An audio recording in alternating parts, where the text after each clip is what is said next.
आज हम बात करेंगे कि 2026 में जो है कितने एग्ज़ाम आने वाले हैं। अपकमिंग एग्ज़ाम जितने भी हैं, बैंक एग्ज़ाम कितने आने वाले हैं, ठीक है। तो सबसे पहले तो हमें आईबीपीएस क्लर्क और ये सब का मिड में मिल जाएगा, यानी कि आईबीपीएस का कैलेंडर जो होता है वो जनवरी के मिड में आपको मिल जाएगा, यानी कि 15-16 जनवरी तक आपका वो आ जाता है कैलेंडर। तो उसको आप देख सकते हो, उसमें सारे आपको पता चल जाएगा कि आईबीपीएस पीओ कब होगा, आईबीपीएस क्लर्क कब होने वाला है, आरआरबी पीओ कब होने वाला है और आरआरबी क्लर्क कब होने वाला है, ठीक है।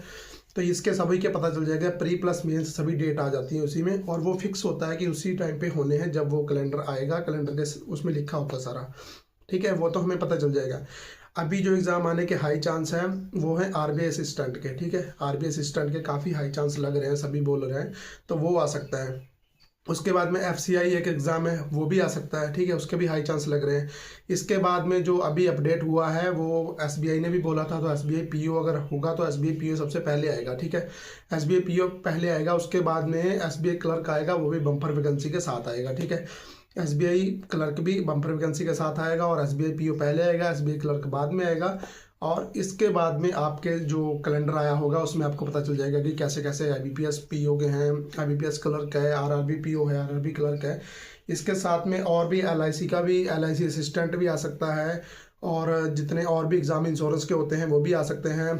आरबीआई ग्रेड भी है, ठीक है, और नाबार्ड वाले एग्ज़ाम हैं, वो सारे भी आपके 2026 में होने वाले हैं। तो आपको सिर्फ इतना करना है कि अब अच्छे से प्रिपरेशन करनी है। अभी ये मत सोचो कि आपको ये वाला एग्ज़ाम टारगेट करना है, क्योंकि हम जब एग्ज़ाम को सोचते हैं कि हमें ये वाला एग्ज़ाम टारगेट करना है, बहुत सारे अभी से बच्चे ये सोच रहे होंगे कि हमें आरआरबी पीओ करना है क्योंकि उसमें इंग्लिश नहीं है, ठीक है, और ये आरआरबी क्लर्क करना है, या हम क्लर्क के लिए ही बने हैं, हमें क्लर्क ही करना है। तो ऐसे मिथ रखने का कोई फ़ायदा नहीं होता, क्योंकि जब हम स्टार्टिंग में 2026 के चल रहे हैं, अभी स्टार्ट है, अभी 2026 आने वाला है, अगर अभी से हम अपनी प्रिपरेशन करते हैं तो हम पीओ का भी एग्ज़ाम निकाल सकते हैं, ऐसा कोई नहीं है। और पीओ का एग्ज़ाम थोड़ा सा ये होता है कि उसमें कट ऑफ कम जाती है, क्लर्क में कट ऑफ ज़्यादा जाती है। क्लर्क में अगर आप किसी भी एक टॉपिक से फिसलते हो तो आपके एग्ज़ाम भी फिसलने लग जाते हैं। पीओ में ऐसा नहीं होता है, अगर आप थोड़ा सा भी वीक हो किसी चीज़ में तो पीओ में आप निकाल सकते हो, ठीक है। तो ऐसा बिल्कुल मत सोचो कि आपकी क्वांट कमज़ोर है या आपकी इंग्लिश कमज़ोर है। अभी जितना भी टाइम आप दे सकते हो उतना दे दो, क्योंकि अभी आप सारे के सारे एग्ज़ाम निकाल सकते हो।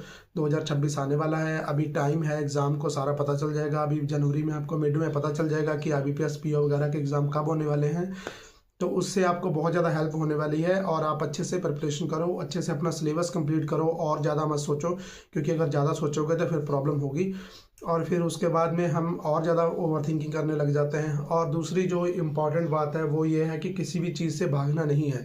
भागने का मतलब ये होता है कि कभी कभी हमें अर्थमेटिक नहीं आती है तो अर्थमेटिक से भागते हैं, ये गलतियाँ तो अक्सर होती हैं। 2024 वाले, 2025 वाले सभी ने ये गलतियाँ करी होंगी कि जिनको अर्थमेटिक नहीं आ रही होगी तो वो भाग रहे होंगे उससे, लेकिन वो भागने से कोई किसी का फ़ायदा नहीं हुआ कभी भी। और इसलिए उससे भागो मत, उसको और ज़्यादा करो, क्योंकि अभी 2026 स्टार्टिंग में है। अगर अभी से हम अर्थमेटिक पे कमांड करेंगे तो हमारी शायद अर्थमेटिक बहुत ही अच्छी हो जाएगी, और अर्थमेटिक अच्छी होने का मतलब है कि हम सारे के सारे एग्ज़ाम निकाल सकते हैं। अर्थमेटिक है जिस पे भी आपको कम लग रहा है, अगर आपको अर्थमेटिक अच्छे से आ रही, हो सकता है आपको डीआई ना आ रही हो सकता है आपकी पजल में कमांड ना हो सकता है आपकी इंग्लिश में कमांड ना हो, तो जिस भी सब्जेक्ट में आपकी कमांड नहीं है आप वो सब्जेक्ट अच्छे से कर लो अपना, और बाकी सब्जेक्ट के अच्छे से प्रैक्टिस करते रहो, तो वो सारी चीज़ें आपकी आराम से हो जाएंगी। बट मेरा यही कहना है कि इस बार भागना नहीं है, क्योंकि 2026 बहुत सारे बच्चों के लिए लास्ट है कि हमें 2024 से 2023 से ऐसे प्रिपरेशन कर रहे हैं, तो 2026 हमारे लिए एक लास्ट ऑप्शन बचा है। तो उस लास्ट ऑप्शन के लिए हमें करना तो पड़ेगा, तो हम अगर मेहनत करेंगे हम तभी कर सकते हैं। इसलिए हमें भागना नहीं है। जो भी चीज़ें आपको नहीं आती हैं उन चीज़ों को और ज़्यादा सीखो, यूट्यूब से सीखो। अगर आपने किसी का पेड बैच ले रखा है, उन सर की देखो, इतनी सारी वीडियो पड़ी होती हैं यूट्यूब पे, इतना सारा कंटेंट पड़ा है। अगर आपका प्री पूरा कंप्लीट है, आपको लग रहा है कि आपके मेंस में दिक्कत हो रही है, तो अभी से मेंस पढ़ना स्टार्ट कर दो, ताकि कोई भी आगे चल के मेंस आए तो हम सारा के सारा अच्छे से कमांड बना पाए। अभी से मेंस स्टार्ट कर दो, जिनका प्री अच्छे से कंप्लीट है वो मेंस पढ़ लें। मतलब कुल मिला के बात इतनी है कि आपको किसी भी चीज़ से भागना नहीं है कि आप सोचो कि मैं प्री पढ़ लूँ अभी, उसके बाद में मेंस पढ़ लूँ, या मेरा बैंकिंग अवेयरनेस कमज़ोर है, या मेरा कोई और सब्जेक्ट कमज़ोर है। किसी भी टॉपिक, यानी कि कोई भी सब्जेक्ट, और उस सब्जेक्ट में कोई भी टॉपिक आपका कमज़ोर नहीं रहना चाहिए। अगर वो कमज़ोर रह रहा है आपका तो कहीं ना कहीं प्रॉब्लम है, और अभी उस चीज़ को सुधारने के लिए मौका है, अभी टाइम है। क्योंकि उसके बाद में जब एग्ज़ाम आने लग जाते हैं तो एक के एक बाद एग्ज़ाम निकलता है। अभी एसबीआई पीओ आ गया, एसबीआई क्लर्क आ गया, उसके बाद में सारे के एग्ज़ाम स्टार्ट हो जाएंगे, फिर प्रॉब्लम आती है, फिर नंबर नहीं आते, फिर बहुत ज़्यादा ओवर थिंकिंग होती है, तो उस 1-1.5 महीने में कोई भी कुछ नहीं कर पाता है। फिर वहाँ पे यही होता है कि मॉक लगाओ, उसके बाद में फिर चीज़ें होती है कि फटाफट कोई ऐसी चीज़ आ जाए, कोई ऐसा कैप्सूल आ जाए कि जिसमें हम जल्दी से जल्दी स्टार्ट कर पाएँ, जल्दी से जल्दी पढ़ पाएँ। तो ऐसा हमें कुछ भी नहीं मिलता है उस टाइम पे, और उस चीज़ का कोई फ़ायदा नहीं होता है, क्योंकि ये 10वीं के पेपर नहीं है, ग्रेजुएशन के पेपर नहीं है कि लास्ट में हमें मॉडल पेपर मिल गए और हमने उस मॉडल पेपर को अच्छे से रिवाइज कर लिया और सुबह जाके हम रिटन पेपर है और जाके पेपर लिखाए, या ऑब्जेक्टिव पेपर है जाके हम कराएं। ऐसा इसमें नहीं होता है, ठीक है। आपको इसमें स्पीड बनानी होती है। स्पीड बनाने के लिए आपको पता है कि पहले से अगर हम काम नहीं करेंगे तो चीज़ें नहीं हो पाएंगी। इसलिए जो चीज़ें हैं, जिस चीज़ों से भी आपको प्रॉब्लम लग रही है, आप उनसे भागो मत, उनको लड़ो। अगर आपको रेशियो, अर्थमेटिक, किसी भी मतलब किसी भी टॉपिक में, किसी भी कोई भी मिक्सर एलिगेशन है, कोई भी अर्थमेटिक है, किसी भी टॉपिक में प्रॉब्लम लगती है तो आप उसको अच्छे से कवर करो। उसको बिल्कुल मत सोचो कि मुझे इसको छोड़ के मैं आगे बढ़ जाऊँ, नहीं। उसको 3 दिन दो, 4 दिन दो, 5 दिन दो, अभी टाइम है, अभी आप दे सकते हो। चाहे आप 7 दिन दे दो, 5 दिन दे दो, कोई मतलब नहीं इस चीज़ का, दे सकते हो आराम से, क्योंकि अच्छा खासा टाइम है। इसलिए किसी भी चीज़ से भागना जो है वो बेकार होगा। तो अच्छे से कंप्लीट कर लो, क्योंकि अगर हमारी अर्थमेटिक होगी, DIP हमारी कमांड होगी, सारे चीज़ों पे कमांड होगी, तो हम एवरेज एक लेके चल सकते हैं कि एवरेज स्कोर सभी में अच्छा आ सकता है, ठीक है। इसके बाद में जब आपका प्री अच्छे से कंप्लीट हो जाएगा, आपका सिलेबस कंप्लीट हो जाएगा, विद प्रैक्टिस कंप्लीट हो जाएगा, उसके बाद में आप मेंस का अपना स्टार्ट करो। मेंस के जो भी टॉपिक होते हैं, ज़्यादा टॉपिक मेंस के नहीं होते हैं, आपको पता है, इसी का हाई लेवल पढ़ना होता है। अगर DI की बात करें तो हमें केसलेट ज़्यादा पढ़नी है, या डबल पाई चार्ट पढ़ना होता है, मतलब उसमें वेरिएबल वाला, मिसिंग वाला, वो सारे आपको पता है, ठीक है। तो वो आप मेंस का पढ़ सकते हो, अच्छे से यूट्यूब पे वीडियो देख सकते हो। और दूसरी बात है कि पजल जो होती है वो मेंस वाली लगानी होती है, हाई लेवल लगानी होती है। पहले आप क्लर्क की मेंस करो, ठीक है। पहले आप RRB क्लर्क मेंस कर सकते हो, उसके बाद में RRB PO मेंस कर सकते हो, SBI क्लर्क मेंस कर सकते हो।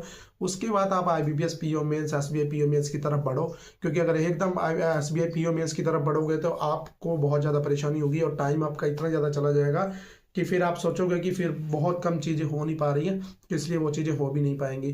तो आप ऐसा करो कि पहले आप RRB क्लर्क मेंस कर सकते हो, उसके बाद में SBI क्लर्क मेंस कर लो, उसके बाद में आप RRB PO और SBI PO, IBPS PO सारे मेंस कर सकते हो, ठीक है। तो सारे मेंस के लिए प्रैक्टिस करो अच्छे से, चीज़ों से भागना नहीं है, जितना हो सकता है उतना ज़्यादा प्रिपरेशन करनी है, जितनी हो सकती है उतना ज़्यादा टॉपिक पे कमांड करनी है, क्योंकि अभी कोई भी एग्ज़ाम आपका नहीं लगा है और आप अच्छे से काम कर सकते हो। तो इसलिए आप किसी भी चीज़ों से भागना नहीं है। इंग्लिश को अच्छे से कवर करो, एडिटोरियल करो, जितना एडिटोरियल अच्छे से करो, रीडिंग करो 45 मिनट डेली रीडिंग का। सोचो कि मुझे रीडिंग करनी है, और भी यूट्यूब पे कोई इंग्लिश की वीडियो मिलती है अच्छी सी, वो वीडियो देखो ताकि इंग्लिश आपकी और इम्प्रूव हो। और जब कभी आप खाली टाइम बैठे होते हैं तो कभी कभी यूट्यूब पे बहुत सारे आपके चल रहे होते हैं, इंटरव्यू चल रहे होते हैं कि SBI PO का इंटरव्यू है, IBPS PO का इंटरव्यू है, RRB PO का इंटरव्यू है। वो जितने इंटरव्यू होते हैं वो आप देख सकते हो, उनकी वीडियो फ्री टाइम में देख लिया करो। कभी फ्री में आदमी लेटा होता तो फालतू में इधर उधर वीडियो चलाने से अच्छा है कि आप वो देख लो, वो आपको कुछ सिखा के जाएगी कि क्या करते हैं आप, मतलब इंटरव्यू में क्या क्या चीज़ें पूछते हैं। वो मॉक इंटरव्यू होते हैं, वो आप कर सकते हो अच्छे से।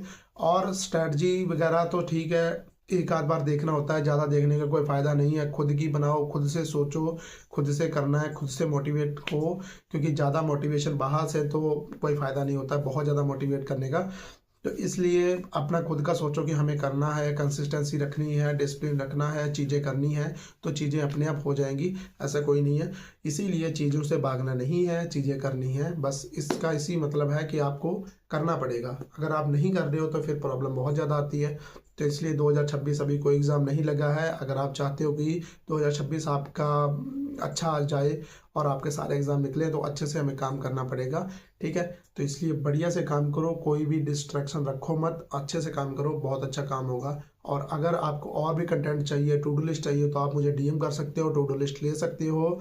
और मेरे इंस्टाग्राम पे बहुत सारी चीज़ें मैं आपको दे रहा हूँ फ्री में प्रोवाइड, मतलब उसमें एग्ज़ाम पैटर्न वगैरह है और चीज़ें हैं, तो उसमें वहाँ पे आप फॉलो करके चीज़ें देख सकते हो। और भी चीज़ें जो भी आपको परेशानी लगती हो कोई भी, तो आप मुझे DM कर सकते हो, ठीक है। तो अगर आपको टू डू लिस्ट लेनी है तब भी DM कर सकते हो, कोई और प्रॉब्लम है तब भी DM कर सकते हो।